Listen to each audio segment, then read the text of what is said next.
What's up, everybody? Doesn't matter if you want to make some banging tacos like Fisher or some groovy underground house like Sweety, you will definitely need some good FM bass sounds. And in this video we're going to look at two examples and how you can recreate them very easily in any FM synth. Let's do it!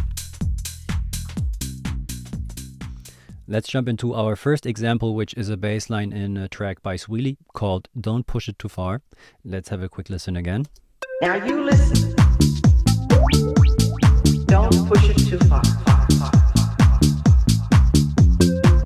Pretty cool sound, but also pretty easy to make. So let's take a look at the preset I created in Operator.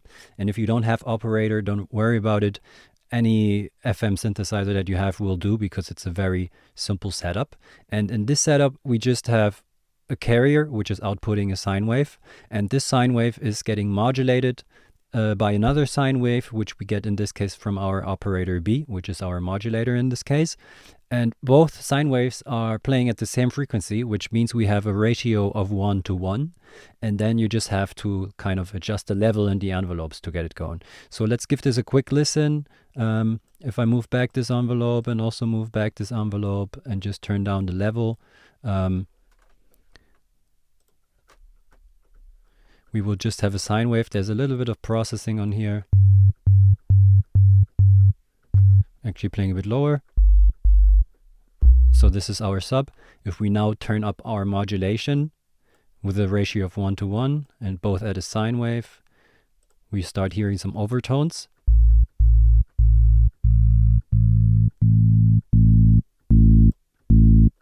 So I decided that around here it should be more or less correct. So let's listen to the bass sound we have now. The bass by Sweely is obviously a lot more percussive, so we actually have to add a little envelope. Let me start with the amp envelope, which is kind of the envelope of the carrier, which is in this case operator A.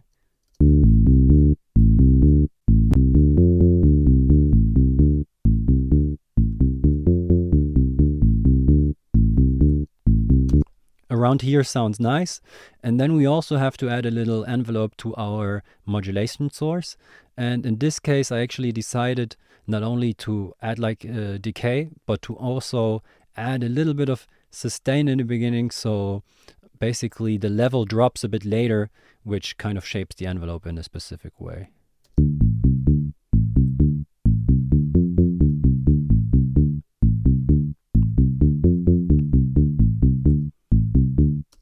Nice, then I just added a bit of processing.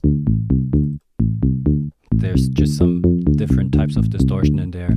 Of course, some side chaining. And then let's listen to the finished result again. Now you listen. Don't push it too far.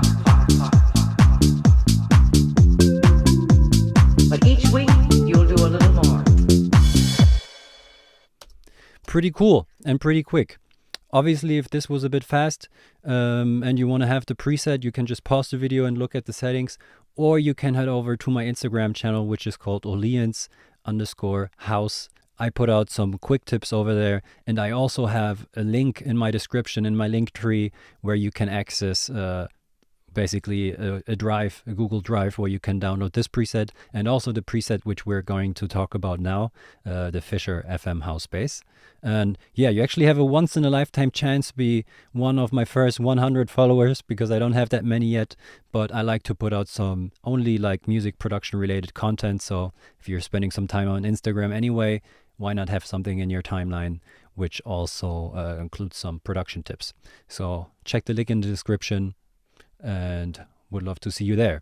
But now let's actually jump to our second example, which now is going to seem a bit slower because we actually have 125 BPM in this project. Just some drums I have in here. Let me close that group and let's listen to this one again.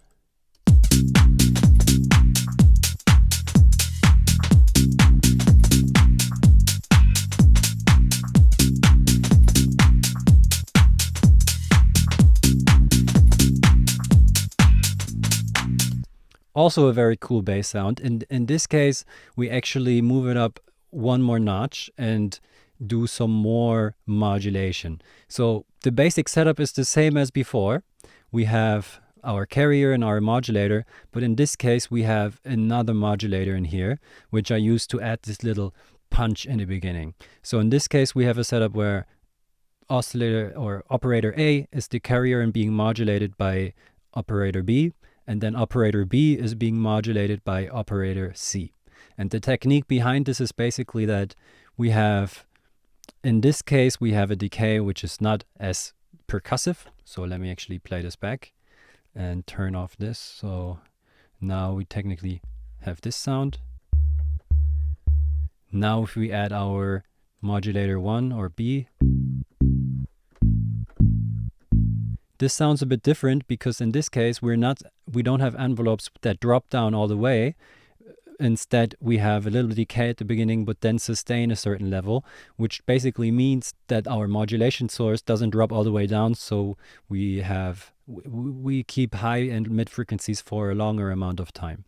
And in this case, I actually wanted to have a little punch in the beginning. So I added another modulation source at a different ratio this time.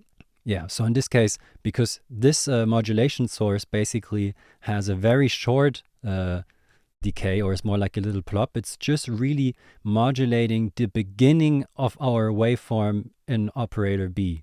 So you can kind of imagine it, since B is modulating A and C is modulating B, we're kind of increasing the frequency content and this kind of stuff in modulation and speeding up the modulation that B basically creates only in the beginning, which then modulates our carrier output source, which basically has the effect of at the very beginning of our modulation to just add a little bit more high frequency and modulation stuff. All right. Once again, if you want to have the preset, check my Instagram. You will find the download link in the link tree. And if this was a bit fast, I actually have a video on the very basics of FM synthesis when it comes to house bass sound. So check out this video if you want to have a more general intro and understanding for what kind of house bass sounds you can make with FM synthesis. Yeah, thanks for watching. Subscribe, like, or whatever. You know what? You know the drill. And see you around. Peace.